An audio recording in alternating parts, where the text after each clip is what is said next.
Bonjour, monsieur Thiago Carva.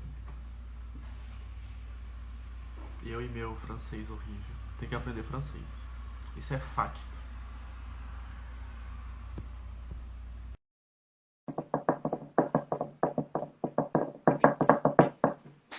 Hello again. Voltamos Hello. dos comerciais. Voltamos das cinzas. João, tipo, uma coisa que eu queria muito perguntar pra você é o seguinte. Que você toca o concerto 3 de Prokofiev. Que, Toquei. tipo, é um dos meus concertos favoritos. E aí, Um dos tipo, seus best. depois do 1 e depois do 2. Eu amo o 3. Assim, como você preparou esse concerto? Como foi essa coisa de... Quem foi que te apresentou esse concerto? Ou você, a dona Miriam que apresentou para você poder tocar? Como foi a preparação? Na verdade, eu quero saber de tudo, desde o início até tocar. Bom, vamos lá. Para começar, que os compositores russos são os meus favoritos. Eu sempre fico na dúvida entre Scriabin e Rachmaninoff. Nunca sei, mas é quase empate. Mas Prokofiev está logo, não está muito longe. E a Miriam também fala uma coisa muito engraçada. Ah, essas coisas cabeludas vocês têm que ler antes do 30. Não é com 40 anos que você vai ler Hack 3. Então, pronto. Antes, eu faço 30 esse ano. Eu falei, deixa eu logo ler, aproveitar a quarentena. Ler o Hack 3 antes dos 30 para ela ficar contente. E esse concerto são, assim, umas obras, digamos assim, que fazem parte do repertório, do grande repertório de concerto, né? Que são os concertos de Rachmaninoff, segundo e terceiro, Prokofiev, Tchaikovsky número 1, Liszt, Grieg, Schumann, enfim, são inúmeros. E esse concerto também sempre fui apaixonado, sou apaixonado por esse concerto de Prokofiev. E o contexto dele foi absolutamente diferente do Hack 3 de agora. Porque me lembro que eu estreiei esse concerto no Festival de Inverno, lá em Petrópolis, que é realizado pela Delarte, que é a empresa da Miriam. E já numa série muito adorada e já muito clássica, não é, que são os concertos ao meio-dia, que ela coloca os alunos e nós para tocar, e nós tocamos sempre os grandes concertos da literatura pianística, só que uma versão reduzida, não é? Na falta da orquestra, faz o segundo piano. E era numa ocasião dessa, e eu lembro que eu acho que o meu concerto era assim numa terça-feira, só que antes desse concerto, isso foi ano retrasado, se não me engano. Eu estava numa viagem pela Europa e cheguei no Brasil no domingo à noite. Eu fui direto do aeroporto do Galeão para Petrópolis. Tive a segunda-feira, assim, para tudo, para me ambientar, com diferença de clima, porque lá era inverno, isso era em julho. Sim. Mas aqui na Europa o verão tava a mil, um calor insuportável. Então saí daquele calor enorme, fui pro frio, porque Petrópolis quando faz frio, quem sabe, não é liginha. Então foi um dia para mim, fora o fuso horário, fora o cansaço dos dias todos da viagem, porque foi uma semana muito produtiva. Nos últimos dias da viagem eu tinha vindo para fazer um concurso em Portugal. E eu lembro que foi uma viagem que eu aproveitei para fazer muitas aulas. Eu tive a grande oportunidade de fazer aula com... Como é o nome dele, meu Deus? Era presidente do júri do concurso que eu fiz. Era o Aquiles Delevingne, um argentino, que foi aluno, se eu não me engano, do Arrau e do Cifra. Então tive essa oportunidade de ouro de tocar para ele. E foi, nossa, que aula, gente, que arrependimento que eu tenho de não ter gravado essa aula. Eu só me lembro de um momento que foi muito engraçado. Eu toquei para ele um estudo do hack. Acho que era o Opus 39, número 5. Ele teve um momento da aula que... Já vou voltar pro Prokofiev, porque eu achei isso interessante. Ele falou assim, vai lá pra porta e fica de costas pra mim. Aí eu fui. Isso era masterclass, um monte de gente na sala. Aí ele escolheu um trecho da sonata de Chopin eu acho que é a sonata número 2, do movimento lento. Uhum.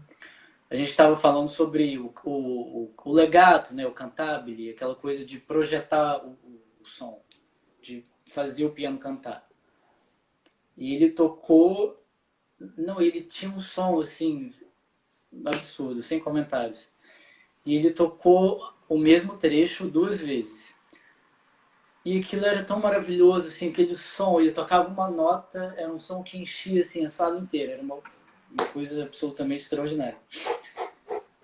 E aí ele falou assim, pode virar. Ele falou assim, de qual das vezes eu fiz o que se pode chamar de um legato de cantabile? Eu, por acaso, falei que por ele era errada. Ele, bom, tá explicado, por isso que ele tá tocando desse jeito. Enfim, só esse Caraca! parênteses. Mas depois a aula correu bem, a gente teve uma conexão boa. Aquilo foi rendendo, né? Eu ia conseguindo fazer o que ele pedia. Uhum. E nessa mesma semana eu tive a oportunidade de ir para Paris. Eu fiz uma aula com o Theodore Paraschivescu, que é um grande professor também. Se eu não me engano, o último ganhador do concurso Tchaikovsky foi aluno dele durante um período. E depois eu fui para Itália ter aula com a... Peraí que eu vou lembrar. Ou não vou lembrar. Ai, meu Deus! Irene Rosso, lembrei. Que por acaso tinha sido aluna da Alicia Della Rocha e do Lazar Berman. Ou seja, foi uma semana muito enriquecedora para mim. Só que eu estava completamente mergulhado... Irene Rosso, exatamente. Eu estava completamente mergulhado em outro repertório. Por causa do concurso que eu tinha vindo fazer. E era esse repertório, obviamente, que estava fresco, né? O concerto eu nunca tinha tocado. Que eu estava aproveitando para tocar para esses professores nessas aulas que eu estava tendo a oportunidade de fazer com eles. Uhum.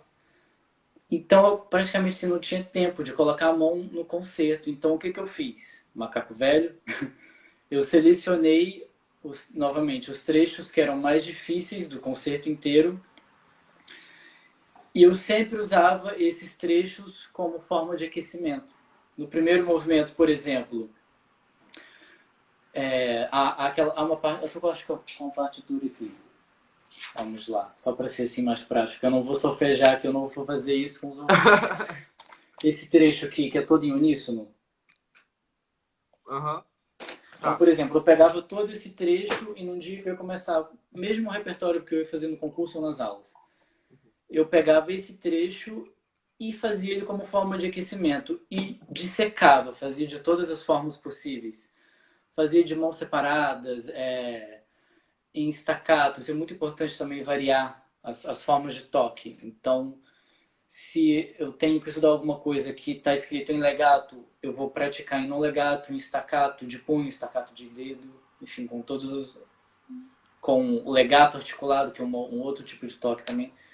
Eu vou dissecar aquilo e estudar de todas as formas possíveis que me vierem à mente naquele momento. Uhum. Então eu fazia aquilo com todos os trechos que eram mais difíceis e também que dava para fazer para não perder também muito tempo, né? Que eu tinha que estudar o repertório que interessava naquele momento, que era o do concurso. Uhum. Então era uma forma muito interessante que eu achei de também manter aquilo tudo, não é? Porque uma coisa, se esse concerto já fosse maduro, se eu já o tivesse tocado várias vezes, é uma coisa. Mas eu nunca tinha tocado em público em lugar nenhum. Sim. E não é qualquer concerto, né? Muito difícil também. E sobretudo para memorizar. Eu acho que realmente tem uns trechos ali, porque o que acontece? A gente está muito acostumado com... a nossa escuta está muito condicionada à tonalidade, não é? Então, quando você tem que decorar uma obra que é mais moderna, mais contemporânea, aquilo te vira ao avesso de você ficar maluco. Uhum. Então, os trechos ali do concerto, meu Deus, mas eu não... Mas eu toquei de cor. Eu toquei o concerto 2 vezes naquela mesma semana. Foi uma vez em Petrópolis e uma vez em Friburgo. Eu acho que é claro que é uma forma de, como eu falei do concerto do Hack, é uma forma de planejar que você pode aplicar para tudo, para as obras mais difíceis, menos difíceis, para as obras maiores, menores. Mas com certeza tem que ser levado com muita disciplina quando a gente fala de grandes obras, assim, de grandes concertos. E uma coisa que é muito interessante, que eu observei eu acho muito importante o aluno sempre tentar se auto-observar.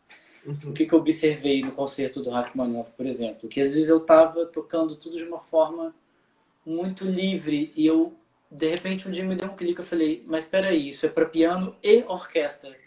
Então você imagina amanhã ou depois, eu vou tocar isso com orquestra, um ensaio vai ser uma catástrofe, né? Porque, quer dizer, a gente também tem que ter a perspectiva do maestro. Não vou fazer um acelerando aqui, ad libitum, né? Da forma que eu quiser, ele que se vire e me siga, não é assim? Então, é mais uma coisa que nós temos que prestar atenção quando estamos estudando uma obra como é um caso de um concerto, por exemplo, que é para piano e orquestra, ou seja, com acompanhamento. E é uma orquestra, não é? Nós estamos aí a falar de 50, 60 músicos. Então aquilo tem que ser muito claro, todas as nossas intenções têm que ser duplamente claras para que o maestro também consiga, né, acompanhar e aquilo não vire um Deus nos acuda. Uhum. Então também apliquei muito esse conceito, né, entre aspas, da colcha de retalhos no concerto de Prokofiev. Você vai aprontando os trechos e depois você vai conectando um retalho ao outro e aquilo vai crescendo. Aí depois você estuda a frase.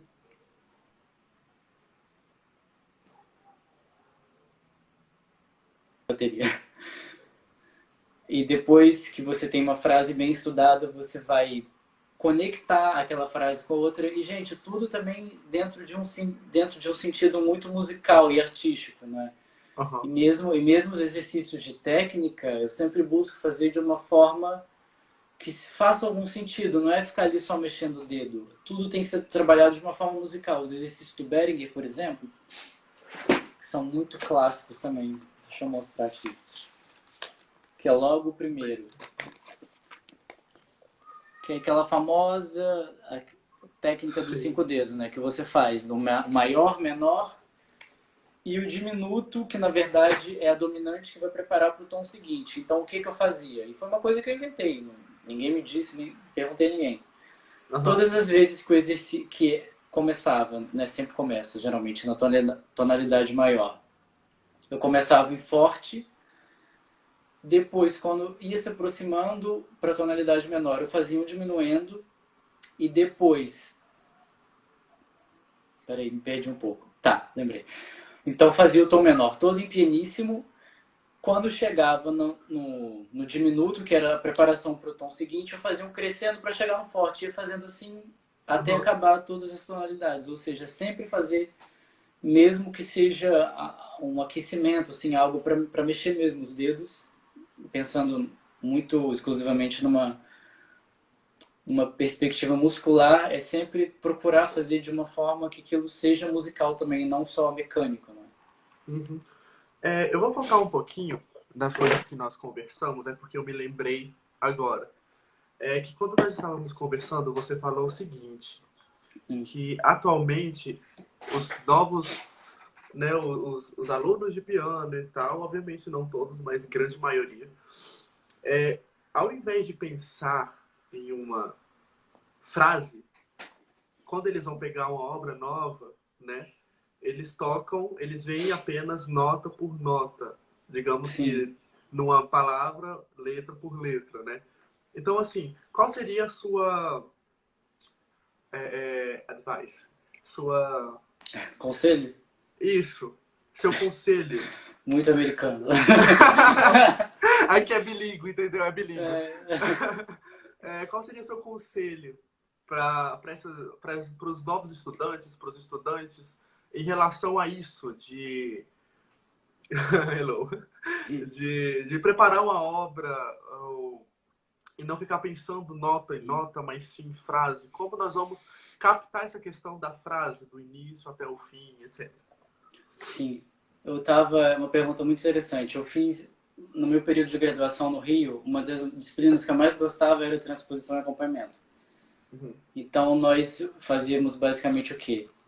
Líamos várias coisas à primeira vista, só que já acompanhando. Geralmente era com um cantor, sei lá, uma área de ópera.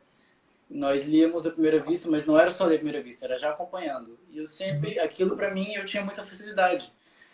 E eu fui também adquirindo essa habilidade da leitura por conta dos trabalhos que eu ia fazendo, porque eu também sou pianista acompanhador e sempre fiz muitos trabalhos com isso. Então, à medida que ia aparecendo mais trabalho, eu ia me virando, a gente sempre tinha muita coisa para estudar, muita coisa para aprender, para dar conta, porque, enfim, era trabalho e a gente precisa sustentar. Claro. Então, eu acabei também aperfeiçoando uma coisa que eu já tinha naturalmente e via sempre a professora falando exatamente isso para os outros alunos, né, que eu tinha mais dificuldade. Ai, tenta ler linha, tenta não ver nota por nota. E eu sei exatamente como deve ser a sensação de uma pessoa que tem essa dificuldade, porque não é fácil. Falar é muito fácil, mas você realmente fazer aquilo é muito difícil. Então, um conselho que eu daria, que também envolve muito esse aspecto da leitura à primeira vista, é pegar coisas diversas, aleatórias, para ler à primeira vista e colocar um metrônomo. Porque o importante é não, claro, estamos falando de leitura à primeira vista, uma primeira vista nas notas, não é? Daquela partitura. Porque seria uma forma de controlar que você não perdesse o tempo, que é o mais importante. Não é, às vezes, tocar todas as notas, num exercício, né? Estamos a falar de um exercício de leitura. Uhum. Então, seria uma forma de obrigar o aluno, o pianista, de, por mais que não tocasse todas as notas, pelo menos manter o tempo e ver como é que ele se sairia naquilo. Sim. Então, um conselho que eu daria é justamente esse, de sempre... E nunca repetir, né, gente? Porque senão não tem graça. Pega... amanhã eu vou escolher, sei lá, uma sonata de Schumann. E não para tocar com um andamento, né? Mas escolhe um andamento moderado e tenta... É um exercício também, a gente não consegue... Claro que quem já tem facilidade sempre aperfeiçoa aquilo que já tinha de uma forma mais natural. Mas Uhum. quem não tem também é trabalho, é disciplina, enfim. Não existe milagre, né? Eu tenho que estudar. Exatamente. É, João, as minhas perguntas, que foram suas perguntas, que são já acabaram. Então eu vou preparar, pedir para as pessoas que estão nos assistindo fazer 3 perguntas, né? Pode fazer mais, mas eu vou escolher apenas 3, no máximo 4, para que você possa responder. Beleza? Tá bem. Eu tô Então, preocupado que eu tô com 15% de bateria. Eu acho que eu vou ter que, talvez, recorrer ao carregador. crianças, por Ou favor. será que... Não sei se 15% chega, né, para 3 perguntas. Menino, olha, I don't know. Que o iPhone tem aquela coisa, né? Depois que ele desliga, meu filho, é uma semana para voltar. Aff, eu sei, porque isso daqui é uma desgrama. Eu acho que fizeram perguntas aqui. Ah, o Silvio, ele perguntou qual a sua gravação predileta do Prokofiev 3. Hum, gravação predileta. Martinha? Tô pensando muito, mas eu acho que nem tem muito o que pensar. É a da Marta. Eu gosto muito do Kissing também. Eu até ganhei uma vez. Ganhei, eu comprei, sei lá, um CD do... Que era os concertos número 2 e 3 com Kissing. Gosto muito também. Mas eu acho que a Marta, de todas as gravações que eu já ouvi, pra mim, é a gravação que eu me identifico mais. Pela energia, pela... Porque o Prokofiev tem muito desse toque, às vezes, um pouco áspero, né? Um pouco duro até. Um Percussivo, pouco né? dessa, sim, percussivo, dessa agressividade que eu acho que é o tipo de repertório que ela, assim, faz como ninguém. Então, pra mim, é dela. Olha, eu não sei falar o nome Ah, dela. só pra complementar aquilo que eu tava falando sobre as estratégias dos estudos, Aham. quando eu comecei a estudar o conceito de Prokofiev, a primeira coisa, a primeira página que eu abri foi a bendita página dos tais glissandos duplos, do terceiro movimento. E, obviamente, eu não faço como está escrito. Eu consegui de presente. Tem um conhecido meu pianista que é um aluno muito bom, um italiano que foi aluno da. Não vou lembrar o nome agora. Ali já sabe quem é o Danilo. E ele me passou, fui conversar sobre esse concerto com ele, que eu sabia que ele estava estudando. E ele me deu assim de presente, me entregou na bandeja um dedilhado que eu falei, meu Deus, resolveu a vida. Não é muito fácil de deixar fluente, porque troca muito as mãos, assim, sobrepõe uma mão com a outra. Uhum. Mas é que realmente, da forma que está escrito, eu acho que não conseguiria tocar. Eu não conseguiria tocar nem. Deus do céu. Mas enfim, vamos deixar isso pra lá. Você pensa em tocar o concerto de Chopin número 1? Sim, talvez o 2 também. Se eu tivesse que escolher, aí é difícil, hein? Eu já tinha, o concerto de Chopin, eu acho que faz sempre bem, né, para qualquer pianista. Eu já estudei um pouco do primeiro. Eu acho Uhum. que se eu tivesse que, eu acho que talvez o primeiro tenha mais a ver comigo do que o segundo, mas os dois são maravilhosos, eu tocaria os dois feliz da vida. Ah, é verdade, eles são maravilhosos. O Silvio, ele perguntou novamente, João, se você pudesse separar sua vida de estudos em fases, quais foram os turning points e quais suas grandes descobertas que fizeram você passar para um novo nível? Bom, muito prático e objetivo. Eu diria que primeiro, o primeiro choque foi quando eu saí do interior e fui para o Rio, Uhum. que aquilo já era, né? Já era bastante. E entrei na universidade, apesar do que eu estou me lembrando aqui, quando eu, mesmo ainda muitos anos antes de eu me mudar para o Rio, de Janeiro capital, eu tive a oportunidade de fazer aula com Moura Castro, Luiz Carlos de Moura Castro. Ele ministrava, ele já morava na época nos Estados Unidos, mas ele volta e meia vinha ao Brasil, ia ao Brasil, né? E ministrava masterclasses na Escola de Música da ProArte em Laranjeiras. Lembro como se fosse ontem. Ele é um professor incrível. Então, antes de me mudar para o Rio e de entrar na faculdade, eu já tinha tido esse contato com um professor mais sólido, né, digamos assim. Aquilo ali, mas eu era muito novo, eu tinha, sei lá, 14 anos, 13. Eu não tinha... Vou ter que pôr o carregador, só um minuto. Tá.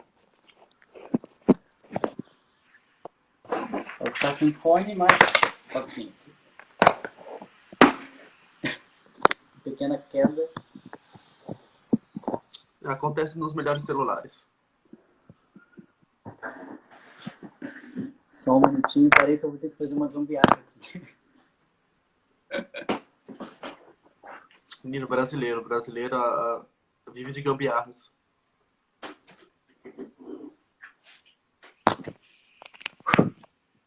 Pronto. Opa! Eu acho que ele não vai ficar quieto aqui, né? Pronto. É o que eu tava falando mesmo? Já esqueci. Tava falando dos turning points. Ah, sim. Então, com o Moura Castro, mas como eu estava dizendo, eu era muito novo, eu não tinha maturidade para absorver as coisas que ele dizia, eu acho. Mas foram aulas incríveis. E depois eu tive um mesmo que foi marcante, foi quando eu mudei para o Rio e comecei a fazer a graduação. E comecei a fazer concursos e festivais, etc. Depois foi quando eu fui para Miriam, porque quando eu entrei para a turma da Miriam, que é a turma da Miriam, a Miriam não aceita ninguém como aluno, ela adota um filho. Então, quando foi adotado pela dona Miriam, também foi um outro choque, porque era elevar a um outro nível, né? Sobretudo pela, como é que eu posso dizer? Pela bagagem que ela tinha da Delarte, né? De ter tido contato com aqueles músicos todos, os grandes pianistas, enfim. Ela era super amiga do Dorensky, né? Que infelizmente faleceu há pouco tempo. Então, eu acho que eu diria que foram esses, né? Quando eu me mudei para o Rio, né? Saí do interior, uma cidade super pequena para a cidade grande. Primeiro foi esse, depois foi quando eu fui para Miriam, e depois foi aquele concurso na Espanha que eu fiz, em 2014, se eu não me engano. Esse foi mesmo um choque, eu fui eletrocutado, né? Aí ele perguntou quais suas grandes descobertas que fizeram você passar para um novo nível, né? Como? Quais suas grandes descobertas que fizeram você passar para um novo nível? Eu não diria que foram, assim, grandes descobertas, não, como se fosse algo de absolutamente novo. Eu diria que eu fui amadurecendo também à medida que eu fui ficando mais consciente. E a Miriam bate, falo muito da Miriam porque ela realmente dizia, e ainda diz coisas muito pertinentes. Uhum. Ela trabalhava uma coisa que é muito importante, que obviamente que se você está tocando, você está ouvindo, né? Tá ouvindo o som, mas era um ouvir assim crítico, sabe? Sempre buscando se ouvir mesmo assim com detalhes e com apuração auditiva aquilo que a gente estava, o som que a gente estava produzindo no piano. Então eu acho que foi um processo de amadurecimento também à medida que a gente vai, enfim, os anos vão passando, já ficando mais velho, experiências de vida Uhum. e exigência também. Sim, entendemos. É o. Gente, eu não sei falar esse nome, mas vamos. Talvez se sair um negócio aí, vai sair. O Raiz Lomen. Ele perguntou o seguinte: quais são os seus objetivos? Ficar estudando e viver de concertos? E por que você não fez o BNDES? Eu ia fazer o BNDES, inclusive eu ganhei uma bolsa do BNDES, claro que depois, com aquela crise, aquela confusão que virou aquilo tudo, ficou tudo parado, né? Até porque o concurso que eu ia, a edição que eu ia participar foi justamente a última que não teve, a que estava programada e que foi cancelada. Uhum. Eu me lembro que na época eles estavam oferecendo bolsas de estudo para os pianistas brasileiros que quisessem participar do concurso para, enfim, financiavam, sei lá, 2, 3 meses de estudo fora do Brasil. Uhum. E tinha uma vantagem muito grande, que era a gente que escolhia. Então eu fiz uma audição na época, passei, o BNDES me deu a bolsa. E nós chegamos a falar de valores e tal, combinar as coisas. Eu ia para os Estados Unidos ficar 3 meses e fazer aulas com o Antonio Pompabaldi, que é um pianista italiano maravilhoso. Ele foi o terceiro ou segundo lugar no Van Cliburn, quando aquela Olga, aquela russa, ganhou. Uhum. Ele participou também, um pianista incrível. Acredito que um professor também maravilhoso. Mas, com aquela Não questão deu. toda do concurso, não quer dizer que foi mesmo cancelado tudo, não houve concurso. Sim. Mas se tudo tivesse se mantido, eu teria ido para os Estados Unidos fazer essa preparação com ele e teria participado do concurso. Uhum. E quais são os seus objetivos? Ficar estudando e viver de concertos? Viver de concertos, não, porque eu tenho os pés no chão. E eu acho que nem seria o que eu gostaria de fazer, não. Eu acho que é uma vida que não é para mim. Eu gosto muito de tocar. Não, nunca deixei de fazer os meus concertos, de fazer os meus concursos, mas eu também gosto de outras atividades. Uhum. Eu também gosto de. Estou começando ultimamente a ter um pouquinho mais de gosto também por dar aula, por ensinar, né? Passar um pouco do que eu sei. E também gosto de fazer música com outras pessoas. Meu do tá aqui online, que eu sei. E quem é de Brasília também. Que nós já tocamos aí, eu acho que, se eu não me engano, 3 ou 4 vezes, né? Então é uma coisa que me dá muito prazer, porque também o repertório é lindíssimo, enfim, a gente se dá muito bem. Já brigamos muito na vida. Mas Normal. depois das brigas, quando algo se mantenha, porque realmente era para ser, e só fica mais forte do que já era. Sim. E eu lembro também que na época da universidade, no Brasil, eu toquei com muita gente, muitos instrumentos também por conta de trabalho. Não era só, claro que era também por prazer, mas acabou sendo também uma forma de trabalho, de ganhar dinheiro. Uhum. E eu atualmente estou aqui em Portugal, estou fazendo mestrado desde setembro. Portanto, eu só vou terminar em setembro de 2021. Eu estou desde o ano passado. E depois disso, não sei, não pretendo voltar para o Brasil. Não sei.